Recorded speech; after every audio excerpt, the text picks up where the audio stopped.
Saat kita merenungkan firman Tuhan, maka roh kita mencari petunjuk dari Tuhan Bapa kita. Saat kita merenungkan firman Tuhan, saat itulah frekuensi hati kita terhubung dengan frekuensi hati Tuhan, sumber kehidupan, jalan dan kebenaran yang sejati. Dan petunjuk yang didapat roh kita dari kebenaran firman Tuhan akan mengajar kita, menyatakan kesalahan kita, memperbaiki kelakuan kita, dan mendidik kita dalam kebenaran.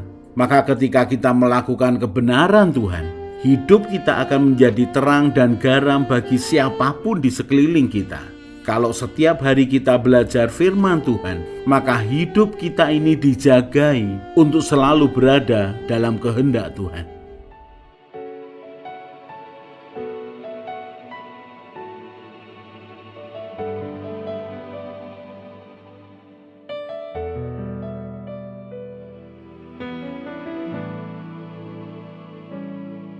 Saat ku hancur hati, ku datang padamu.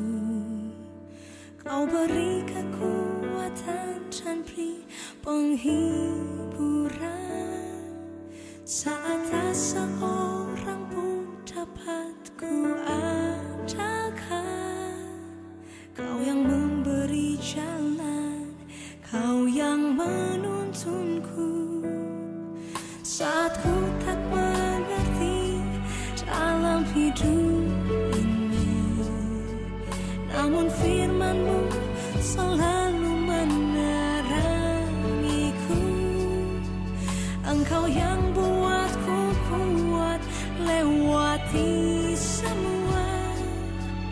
Engkau pertolonganku, tempat harapanku.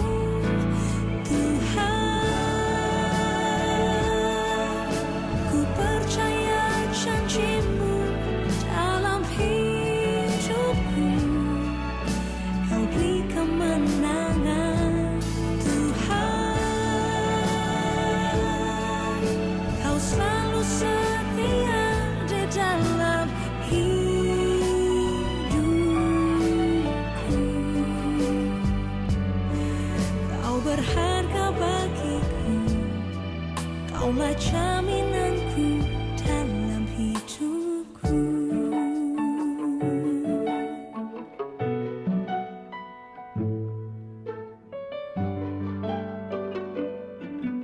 Saat ku tak mengerti dalam hidup ini, namun firman-Mu selalu Engkau yang buatku kuat lewati semua. Engkau pertolonganku, tempat harapanku. Tuhan, ku percaya janji-Mu dalam hidupku. Kau beri kemenangan, Tuhan.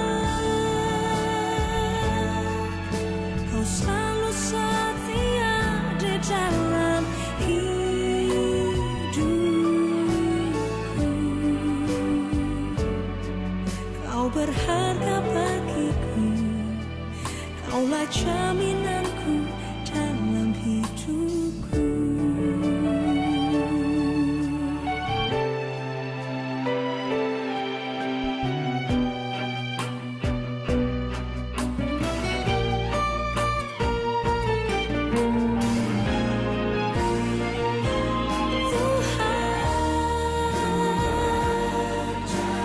Percaya janji-Mu dalam hidupku. Kau beri kemenangan, Tuhan. Kau selalu setia di dalam hidupku. Kau berharga bagiku, Kaulah jaminanku dalam hidupku.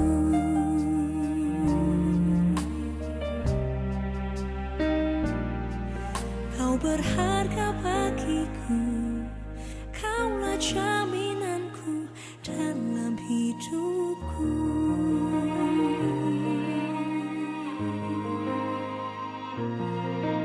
Ku percaya janji-Mu ya Tuhan.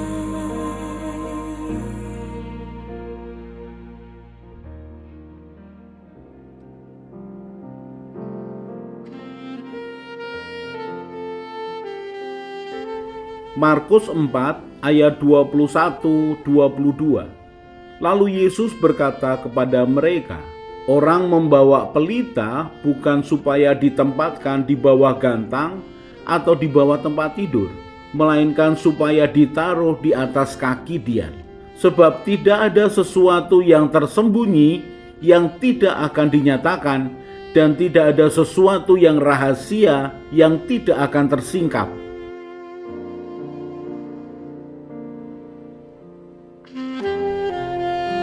Jalan pertobatan setiap orang itu berbeda-beda. Kita tidak bisa menyamakan atau mengharuskan kisah pertobatan seseorang dengan kisah hidup kita. Orang bisa mengatakan bahwa dia bertobat karena sesuatu yang sederhana. Yang buat orang lain, sesuatu yang sederhana itu mau sampai terjadi puluhan sampai ratusan kali tidak membuat dia bertobat dan ketemu Tuhan. Tetapi sekali lagi, jalan pertobatan setiap orang itu berbeda. Ada orang harus dengan sesuatu yang begitu rumit, lalu dia baru menyadari keadaannya, bahwa ada Tuhan yang mengasihi dia, ada Tuhan yang memiliki hati dan belas kasihan untuk menyelamatkan dia. Dan Tuhan Yesus memiliki cara yang khusus buat setiap orang untuk berbicara langsung ke dalam hatinya, untuk menunjukkan bahwa Dia Tuhan yang mengasihi, yang peduli, dan yang merencanakan kehidupan yang jauh lebih baik setelah percaya kepadanya. Kali ini kita akan melihat pertobatan Simon Petrus. Di dalam Lukas pasal yang ke-5, kita akan mulai dari ayat yang pertama. Pada suatu kali Yesus berdiri di pantai Danau Genesaret, sedang orang banyak mengerumuni dia hendak mendengarkan firman Allah. Ia melihat dua perahu di tepi pantai. Nelayan-nelayannya telah turun dan sedang membasuh jalannya. Kita tahu kalau nelayan sudah turun kemudian membasuh atau membersihkan jalannya, artinya mereka sudah selesai menjala ikan. Setelah jala itu dipakai semalaman, maka mereka membersihkannya dari barang-barang atau sesuatu yang kecil yang mengotori. Mereka melihatnya, mengambilnya, menatanya kembali, lalu menyiapkannya untuk siap dipakai pada penangkapan ikan yang berikutnya. Lukas 5 ayat yang ketiga. Ia naik ke dalam salah satu perahu itu, yaitu perahu Simon, dan menyuruh dia supaya menolakkan perahunya sedikit jauh dari pantai. Lalu ia duduk dan mengajar orang banyak dari atas perahu.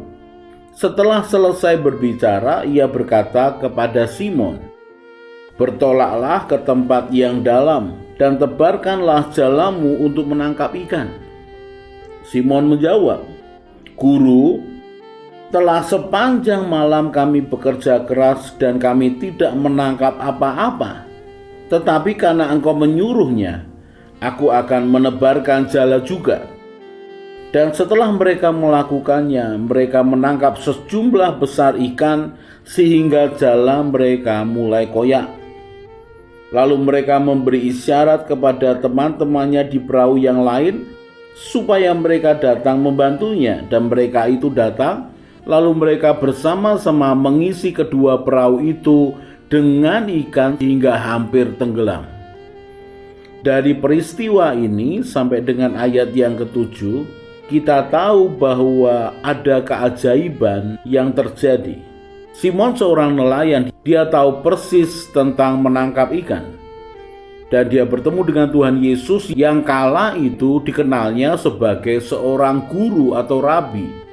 Ketika Tuhan Yesus selesai mengajar, dia berkata kepada Simon untuk menangkap ikan di tempat yang jauh lebih dalam. Pada awalnya Simon enggan.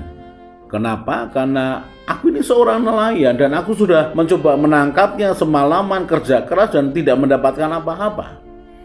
Tapi karena yang minta adalah seorang rabi yang dihormati orang banyak, yang sudah mengajarkan firman Allah dan dia mendengarkannya sambil dia membersihkan akan jalannya, maka dia melakukannya. Saudara bisa bayangkan seseorang yang ahli di bidangnya, seorang Simon, seorang nelayan, sudah semalam-malaman dia mencoba menangkap ikan di tempat itu dan tidak berhasil. Dan kemudian dia lihat seorang rabi bukan nelayan memberikan perintah untuk menangkap ikan. Hanya karena dia menghormati sang rabi, maka dia melemparkan akan jaringnya di tempat yang Tuhan Yesus mau. Dan yang luar biasa, dia menangkap banyak sekali ikan. Dia meminta akan pertolongan perahu yang lain, kemudian ikan-ikan itu ditaruh di dalam 2 perahu dan hampir tenggelam, artinya ikannya begitu banyak. Lalu kita lihat apa yang terjadi. Lukas 5 ayat yang ke-8. Ketika Simon Petrus melihat hal itu, ia pun tersungkur di depan Yesus dan berkata, "Tuhan, pergilah daripadaku, karena aku ini seorang berdosa." Sebab ia dan semua orang yang bersama-sama dengan dia takjub oleh karena banyaknya ikan yang mereka tangkap. Saudaraku, sungguh sesuatu yang tidak diduga terjadi. Seorang nelayan yang sudah mahir bertobat, dan pertobatannya sebenarnya adalah sederhana. Di tempat kerjanya terjadi sesuatu yang luar biasa, sehingga dia tahu yang dihadapinya ini bukan hanya guru. Karena di dalam Lukas 5 ayat yang ke-5, Simon Petrus ini memanggil Tuhan Yesus sebagai guru. Tetapi setelah dia melihat akan sesuatu yang ajaib di mana tadinya tidak ada ikan di situ, tapi karena Tuhan Yesus menyuruhnya, aku melemparkan jalaku ke sana dan mendapatkan ikan yang banyak. Dan setelah itu dia panggil Tuhan. Perhatikan ayat yang ke-8. Simon Petrus tersungkur di depan Tuhan Yesus dan berkata, "Tuhan, pergilah daripadaku karena aku ini seorang berdosa." Simon Petrus sudah membantahnya bahwa aku ini sudah kerja keras. Simon Petrus memandang rendah seberapa pengetahuan Tuhan Yesus tentang menjala ikan. Tetapi Tuhan Yesus membuktikannya bahwa perintahnya benar, sesuatu yang ajaib terjadi. Simon Petrus merasa berdosa karena dia tidak percaya kepada Tuhan Yesus di awalnya. Dia takjub bahwa ternyata banyak sekali ikan yang ditangkap. Dalam pekerjaannya sebagai nelayan, pasti Simon Petrus pernah menangkap ikan yang banyak, bahkan banyak sekali. Artinya, peristiwa menangkap ikan yang banyak bukan sesuatu yang baru dalam hidupnya. Tetapi kita perhatikan bahwa proses menangkap ikan yang banyak, dari yang tadinya 0, dia tidak menangkap apa-apa semalam-malaman, ternyata membuat satu kesadaran ilahi di dalam dirinya bahwa dia orang berdosa, bahwa dia tidak percaya kepada rabinya, gurunya, yang kemudian dia sebut bahwa ini Tuhan. Dia merasa berdosa sehingga mengatakan, "Tuhan, pergilah daripadaku karena aku ini orang berdosa. Aku ini tidak percaya." Saudara, kita belajar dari kejadian ini. Ada begitu banyak cara orang untuk bertobat. Ada yang sederhana, ada yang rumit. Dan kita belajar dari Simon Petrus bahwa dia bertobat dengan sesuatu yang sederhana, yang sebenarnya dia juga bisa alami dalam waktu-waktu yang lain. Tetapi prosesnya ada Tuhan di dalamnya. Ada proses keterlibatan Tuhan Yesus dengan pengalaman dia dari 0 sampai begitu banyak ikan yang ditangkap. Dan setelah Simon Petrus mengalami perjumpaan dengan Tuhan di pekerjaannya, kemudian dia bertobat. Maka ada yang menarik, ketika Simon Petrus dan teman-temannya meminta Tuhan meninggalkan mereka karena dia orang berdosa, maka apa jawab Tuhan? Lukas 5 ayat yang ke-10, demikian juga Yakobus dan Yohanes anak-anak Zebedius yang menjadi teman Simon. Kata Yesus kepada Simon, "Jangan takut, mulai dari sekarang engkau akan menjala manusia." Dan sesudah mereka menghela perahu-perahunya ke darat, mereka pun meninggalkan segala sesuatu lalu mengikut Yesus. Sungguh kisah nyata pertobatan yang luar biasa. Perjumpaan dengan Tuhan ketika Tuhan mengajar orang banyak, menuruti perkataan walau dengan berat hati karena sudah membuktikan bahwa di situ tidak ada ikan semalam-malaman. Kemudian melihat keajaiban, ternyata ada begitu banyak ikan di tempat itu sehingga mereka kewalahan sampai hampir tenggelam. Dan mereka menyadari bahwa Tuhan Yesus bukan hanya guru tetapi Tuhan.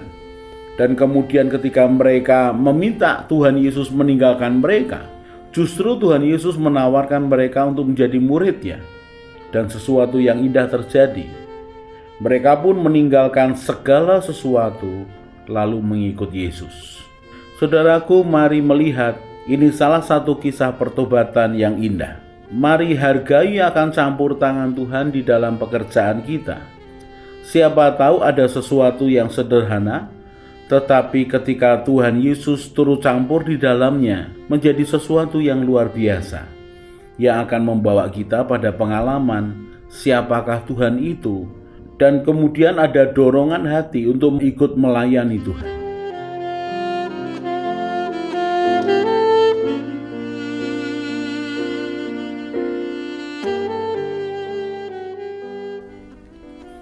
Orang yang mencari Tuhan dengan segenap hati akan bertemu dengan Tuhan. Orang yang percaya, berharap, dan mengandalkan Tuhan setiap hari akan seperti pohon yang ditanam di tepi air. Ia tidak akan menderita melewati masa kering. Ia akan tetap bertumbuh. Hatinya bersuka cita dan hidupnya terus berbuah. Karena harapannya kepada Tuhan Yesus yang telah menyelamatkan hidupnya. Dia hidup penuh iman dan semangat. Dan dia akan tertawa tentang masa depannya. Dia akan terus berjalan bersama Tuhan. Semakin kuat, semakin semangat. Mari kita berdoa. Tuhan Yesus, terima kasih untuk kebenaran firman-Mu. Tuhan Yesus, berikanlah kerelaan dan kesetiaan yang sama ketika Engkau melaksanakan tugas-Mu di dunia, supaya aku juga rela dan setia melakukan kehendak Bapa. Tuhan Roh Kudus penolongku, ajari aku semakin mengenal Tuhan Yesus dan mengenal Bapa surgawiku, supaya hidupku sesuai dengan rencana-Mu ya Tuhan, dan memuliakan nama-Mu. Bahwa aku berjalan mengikuti jejak-Mu ya Tuhan Yesus, Gembalaku yang baik. Ajari aku berjalan bersama Tuhan senantiasa. Amin. Saya Yosea Kristiono, Gembala Jemaat JKI Injil Keselamatan Semarang. Tetap percaya, tetap semangat. God bless.